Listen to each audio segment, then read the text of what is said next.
ગામ નજીક જાહેર રોડ પર એક્સપાયરી ડેટ વાળી દવાઓનો જથ્થો સળગાવવાનો કરાયો પ્રયાસ। સુરત શહેરના ડિંડોલી વિસ્તારમાં આવેલા સ્થળીય કણદે ગામ નજીક જાહેર માર્ગ પર મુદત વિધિ દવાઓનો જંગી જથ્થો બિનવારસી હાલતમાં ફેંકી દઈ તેનો ગેરકાયદેસર નિકાલ કરવાનો પ્રયાસ હાથ ધરાતા સમગ્ર વિસ્તારમાં ચકચાર મચી જવા પામી છે।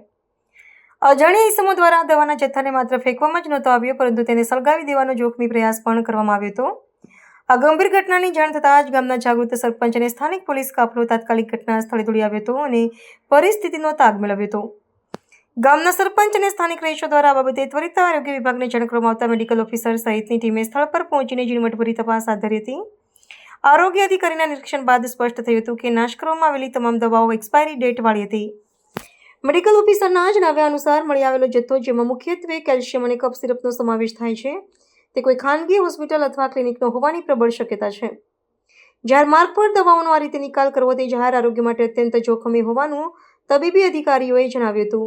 દવાઓ સળગાવવાથી ઉત્પન્ન થતો ધુમાડો શ્વાસમાં જવાથી નાગરિકોને શારીરિક નુકસાન થઈ શકે છે, તેમજ નાના બાળકો અજાણતા દવાઓના સંપર્કમાં આવે તો ગંભીર દુર્ઘટના સર્જાઈ શકે છે। આ બેદરકારી ભર્યું કૃત્ય કોના દ્વારા કરવામાં આવ્યું છે તે દિશામાં તંત્ર દ્વારા તપાસનો ધમધમાટ શરૂ કરવામાં આવ્યો છે અને કસૂરવારો સામે કડક કાર્યવાહી કરવાની તજવીજ હાથ ધરાઈ છે।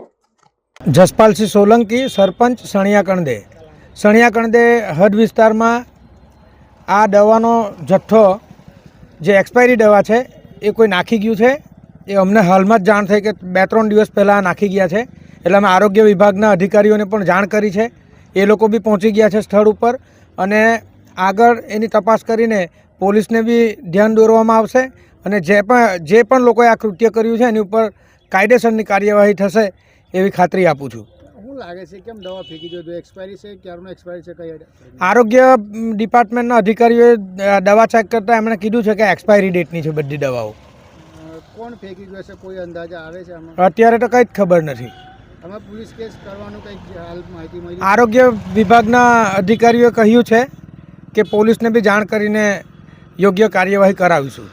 હા, હું ડૉક્ટર આરમી સાંજીભાઈ પારેખ, મેડિકલ ઓફિસર, પ્રાથમિક આરોગ્ય કેન્દ્ર વાંજ 84 સુરત। દવા નાશ કરવામાં આવ્યું છે, કોણ છે, કેવી લાગે છે તમને? આ શું દવા છે? આ દવાઓની પ્રારંભિક તપાસમાં અમને ખબર પડી છે કે આ દવાઓ પ્રાઇવેટ પરચેઝમાંથી છે, જે કે પ્રાઇવેટ મેડિકલમાંથી યા પ્રાઇવેટ ક્લિનિકમાંથી લીધેલી હશે ને જે 2022-2021ની એક્સપાયરી ડેટની દવાઓ છે, જેમાં કેલ્શિયમ અને કફ સિરપ છે, એન્ટીબાયોટિક છે, થોડાક ઇન્જેક્શનો બી છે, જેનો ઉપયોગ શરદી ખાંસી માટે, શક્તિ માટે તથા ઇન્ફેક્શન નિવારવા માટે થાય છે। ખાસ કરીને આ જાહેર રોડ પર નશ કરવામાં આવ્યું છે, કેટલું હાનિકારક હોઈ શકે? આ દવા જે એક તો પહેલાં અહીંયા તો એક્સપાયર્ડ ડ્રગ છે, પ્લસ કે આ દવાના નાશથી જે ધુમાડો જાય છે, જે આસપાસના રહેણાંક વિસ્તારમાં શ્વાસમાં લેવામાં આવે તો બાળકો તથા વૃદ્ધ વડીલોને બી નુકસાન થઈ શકે। આ ઉપરાંત અમુક નાના બાળકોના હાથમાં જો આ દવા આવી જાય ને એ દવા લઈ લે તો બી નાના બાળકને મોટું નુકસાન થઈ શકે છે। આ રસ્તો છે, આમાંથી રોજે સ્કૂલમાંથી આવે જાય ને આ જ રસ્તો પર લોકો નાના બાળકો છે જે ટ્યુબ લઈને રમતા દેખાયા છે, શું કહેશો આમાં?